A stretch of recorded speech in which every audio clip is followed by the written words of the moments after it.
our economics, finance, and investment to do what we love to do, which is drive forward to international relations and, of course, politics of this nation. It is a joy to do that often with people that just perhaps weren't weaned as politicians at 22. I think of French Hill of the great state of Arkansas, and in the other building, a senator from Louisiana. Dr. William Cassidy joins us. Bill Cassidy here with all that you've done in gastroenterology and, of course, your ample political career as well. I'm in the surveillance timeout chair, Senator, because I had French Hill on the other day of Arkansas as we were having another mass shooting. And I was remiss just in the swirl of surveillance of bringing this up as not about Walmart or about any other institution of America, but the challenge that we have from the distance of New York to Baton Rouge. Guns aren't the same in your Louisiana as they are in urban areas as well. Where is the common ground we have where where's the common ground we can search to so you and Senator Schumer can come up with solutions to this horror? So, Tom, we've actually seen that common ground. In the response to Uvalde, that tragic shooting in Texas, we came together on a bipartisan basis in a way which protected Second Amendment rights for people who are law-abiding, but at the same time made it easier to screen to prevent those who are non-law-abiding who may have a reason not to receive a weapon from obtaining.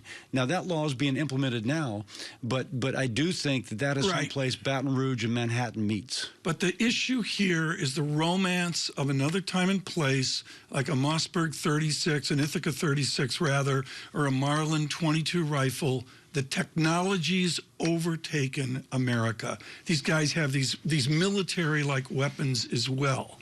How can we constrain their access to these technological weapons? Well, so you want to constrain the access of people who are prone to violence. Now, it's not the random person. I don't expect if you had such a weapon that you would be like going out and shooting people. You wouldn't, because that's not who you are.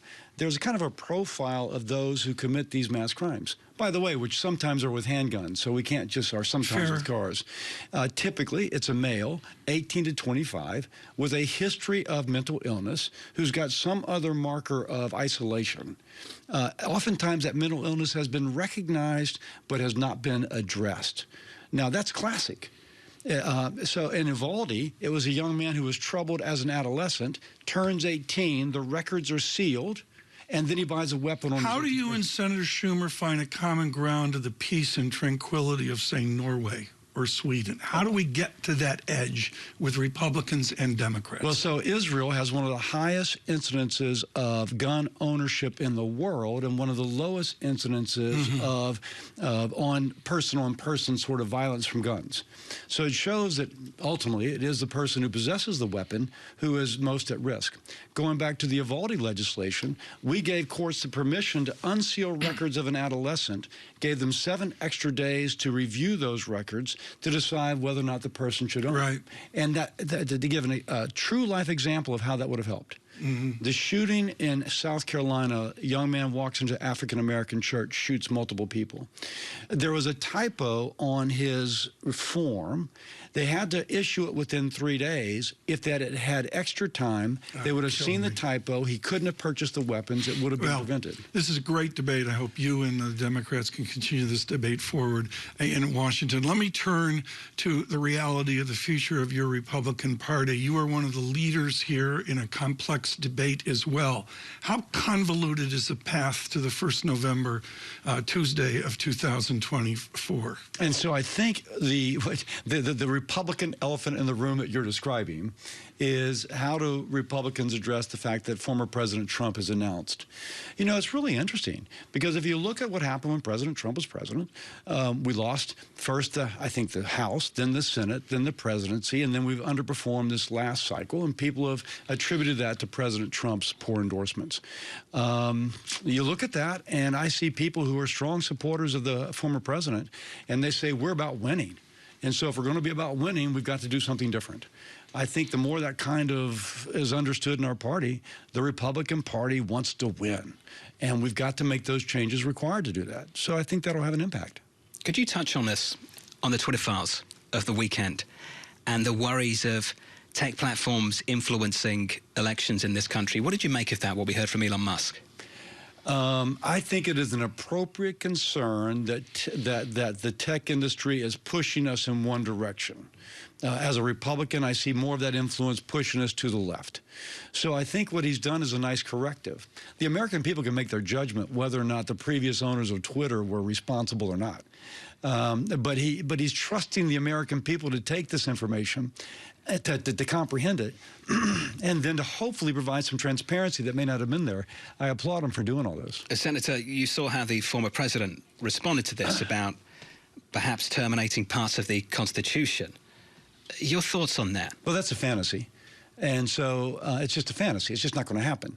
And one, because, you know, I love the Constitution, Sure. others do too, so it's not going to happen. And you can kind of say it's a Hail Mary. Okay, so I'm not doing well in other regards, so let me kind of toss that out there. I just don't think it should be taken seriously. You talk about winning, though. Isn't this individual pretty well set to win the primaries? I don't know that. That's kind of a common narrative, but I find See it in the polls, don't we, Senator? I find that political analysts, and no offense, often fight the last battle. But I do think, as I mentioned earlier, people want to win in the Republican Party, and folks who want to win are saying we need to go in a different direction. You were kind enough to talk to us about something I wanted to talk about, which is this gun horror in America. You want to talk about what we talk about every day here, which is the dearth of investment in hydrocarbons. How do we actually jumpstart investment to make a marginal barrel of hydrocarbons of energy and yet remain true to a climate change path? There's multiple answers, layers of answers to what you just Because you said. got a minute and a half. Okay. There has to be a better return on investment than there was during the pandemic. Clearly, there's return on investment now. There has to be a better regulatory environment in which, yes, you may give a permit to drill, but now you've got to give the permission to build the pipeline to offload the hydrocarbon which is being produced. Thirdly, you have to have concomitantly a strategy to reduce the carbon intensity. The Europeans wish to have a lower carbon intense product, and so if you can lower the carbon intensity, you can address that. The bipartisan infrastructure bill made major investments in CCUS to offload the carbon produced from oil and gas, petrochemical, et cetera. Now, if you do that, you're going to be able to power our economy, lower the cost for the homeowner, but you're also going and create those jobs, but also lower the carbon intensity. You do that with permitting reform, you've achieved it. And we're going to be putting forward a bill that we think my office will, that will achieve all these goals. What's the distance of independent oil production from big oil? What's the, I mean, and years ago, Midland, the Bush family and all that, this was a delicious tension. What is the tension between oil investment in business in Louisiana and the South? I think of the good John Callan and the Callan family across the Gulf of Mexico. What's the distance of them from Exxon? Well, shoot. So the people, Exxon is investing in offshore old oil wells in order to do CCUS from the Houston Ship Channel and off the coast of Louisiana. So Exxon is making these major investments. Oxy is trying to do direct air capture at the same time. I'm not sure that the independents are where the super majors are in terms of the CCUS aspect of it. But what we attempted to do with the bipartisan infrastructure bill is to make CCUS achievable for the independents so that they can likewise lower their carbon intensity as they continue to produce the products that we need for a modern economy. Senator, this was great. And thanks for being with us in New York. We appreciate it. Hey, thank you. Good to be with you. Bill Cassidy. Wide-ranging interview there, Tom. I got about 3 questions for him on the doctor front, but I guess we won't go there today. What is it you'd like to bring up? I'd like to, are vitamins efficacious? Like, you know, the whole one a day, like, do I need a vitamin as 6 people in my house are telling me? You know, I would take a Zing 'em? vitamin if I were you, not knowing your diet, except, frankly, Brett, Excuse me. you could lose a little weight. Okay, there you go. More important than the vitamin. In the control room, they're saying bottle that. Can never that go, again. can He's that go in the gone. highlight reel? Is that in the highlight reel for 2022? From New York, this is Bloomberg.